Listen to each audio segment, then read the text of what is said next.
Welcome to the Self-Storage University podcast, where you will learn the correct way to identify, evaluate, negotiate, perform due diligence on, renegotiate, finance, turn around, and operate self-storage facilities. And now, here is your host, a partner in one of the largest real estate portfolios in the U.S. with nearly $1 billion of holdings, Frank Rolfe. If you read a lot of articles on the internet, you would think that size is all that matters with self-storage facilities. Because all of your large REITs, a lot of your other large players, all they want to crow about is how gigantic their self-storage facility is. But behind the scenes on those large self-storage facilities is often a tale of woe. Missed budgets on occupancy, missed budgets on rental rates, expenses greater than they originally thought, and financial returns much, much lower, perhaps even negative. This is Frank Rolfe, the Self-Storage University podcast. We're going to talk about why small self-storage facilities are often superior to the big ones. Now, there's two reasons for this.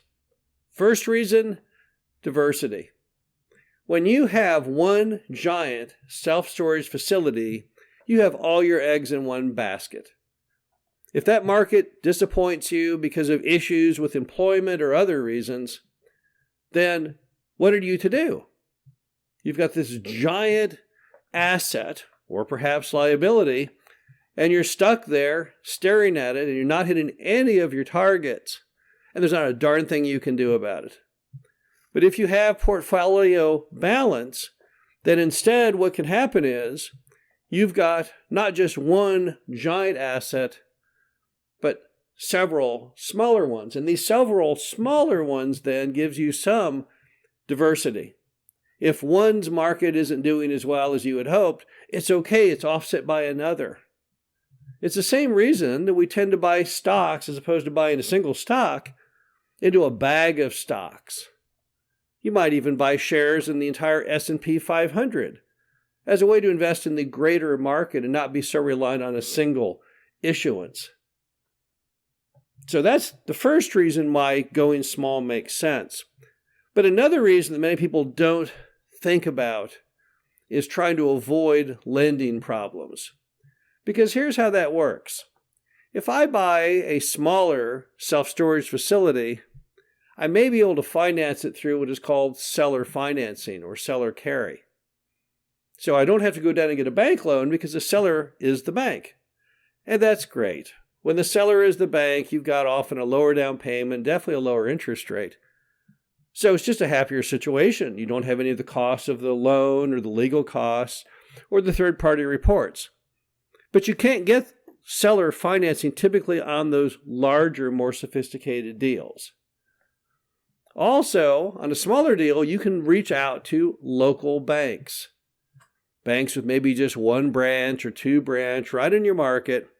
They know the area well, and they're just as pleasant often to get the loan from as the mom and pop because they are, at the end of the day, the same as mom and pop. They're just mom and pop banks, typically owned by one family or a few individuals. They operate pretty much the same. Even though they fall under the umbrella of the national banking laws, they kind of do things their own way, make decisions independently. And that's great. But the problem you have with big storage deals at this moment in history is you're heading into what is called the commercial real estate lending apocalypse. What that is that there is $2 trillion of commercial debt coming due this year and next, and most of it is upside down. Most of it is, in fact, going to be a loss. We all know why. We know that office buildings are sitting empty across America, and we know that no one rents space in shopping malls anymore.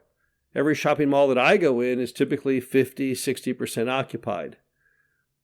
So all it takes is a little bit of vacancy and a little bit of rent's missing budget to put those properties in jeopardy. But in fact, across America, it's more than a little bit of a miss. It's gigantic. St. Louis office buildings are at about half occupancy right now, for example. Largest office building in St. Louis sold, it cost $100 million to build 30 years ago. It sold for $4 million at auction. It doesn't take many losses like that to drag down lenders. So the problem is, what happens with all that debt that has gone bad? Well, what's going to happen is it's going to push a lot of lenders out of the lending business. We just don't know how many or how soon, because no one really knows where all of this commercial lending apocalypse debt is being held. But we think a huge amount of it is being held by regional and national banks. And it's definitely the kinds of lenders where those larger deals are financed.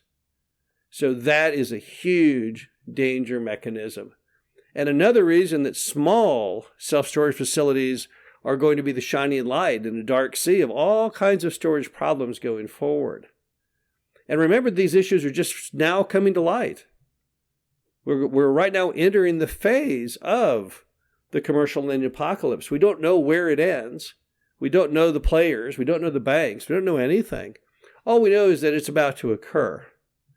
So once again, if you buy smaller self-storage properties, you can often avoid all that. Now, the industry has been focused for the longest time, as far as all of the marketing and public relations, focused on people like the largest brands, such as Public Storage. And as a result, it has helped to shape and morph people's opinions. Then when they go to buy something, they say, oh, I want to be more like Public Storage. But have you looked at the returns of those REITs, those groups? They're not that impressive. So if you're trying to hit really high levels of return, once again, the smaller properties are superior. So for those reasons, when you go to buy a self-storage facility, you start entertaining looking at it, looking at the different deals. There's nothing wrong with thinking small. In the end, small, they have the biggest returns. This is Frank Rolfe, the Self-Storage University podcast. Hope you enjoyed this. Talk to you again soon. Thank you for listening to the Self-Storage University podcast.